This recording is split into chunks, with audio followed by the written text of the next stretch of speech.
ഈ നാണം കാരണേ ഇംഗ്ലീഷ് സംസാരിക്കാൻ പറ്റാതെ പോയ ഒരാളാണ് ഞാൻ. പൊതുവേ ഞാൻ ഈ താമസിക്കുന്നത് വില്ലേജ് ഏരിയയിലാണ്. അപ്പോൾ ഈ ഗ്രാമപ്രദേശമാകുമ്പോൾ അവരിൽ എന്ത് തോന്നും നമ്മൾ ഇംഗ്ലീഷ് പറഞ്ഞു കഴിഞ്ഞാൽ എന്നൊരു ഇത് മനസ്സിൽ കിടക്കും. അപ്പോൾ പൊതുവേ നമുക്ക് അങ്ങനെയുള്ളത് എങ്ങനെ നമുക്ക് ഫേസ് ചെയ്യാൻ പറ്റും? ഈ നാണെന്ന് പറയുന്നത് ഒരൊറ്റ പ്രാവശ്യം നമ്മൾ കോൺഫിഡൻ്റ് ആയിട്ട് സംസാരിച്ചാൽ തീരാവുന്നൊരു കാര്യമാണ്. ഇപ്പം ഇവിടെ വീഡിയോ എടുക്കാൻ വരുന്ന ആളുകളുണ്ട്. അപ്പോൾ അവർക്കൊക്കെ ഫസ്റ്റ് ക്യാമറേനെ ഫേസ് ചെയ്യാൻ ഭയങ്കര നാണമായിരിക്കും.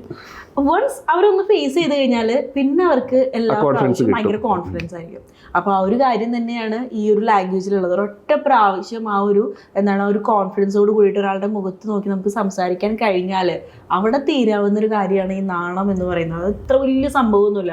നിങ്ങൾ വിചാരിക്കുന്ന നാണം കാരണം എനിക്ക് ഒരിക്കലും ഇംഗ്ലീഷ് സംസാരിക്കാൻ പറ്റില്ല, പക്ഷെ അങ്ങനെ ഒന്നുമല്ല. ഈ നാണം എന്ന് പറയുന്നത് ഒരൊറ്റ നിമിഷം കൊണ്ട് നമുക്ക് മാറ്റിയെടുക്കാൻ പറ്റുന്ന ഒരു കാര്യമാണ്.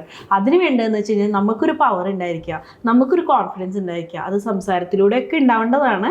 അങ്ങനെ പതിയെ ട്രെയിൻ ചെയ്ത് ഒരാളുടെ മുന്നിൽ പോയി കോൺഫിഡൻസ് ആയിട്ട് സംസാരിച്ച് കഴിഞ്ഞാൽ ആ ഒരൊറ്റ നിമിഷം മതി ആ ഒരു നാണം എന്ന് പറയുന്ന കാര്യം മാറ്റിയെടുക്കാനല്ലേ.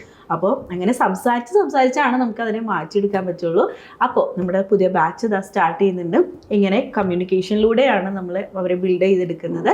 സോ താല്പര്യമുള്ളവർ താഴെ കാണുന്ന നമ്പറുമായിട്ട് കോൺടാക്ട് ചെയ്യട്ടോ. Thank you. English Bus.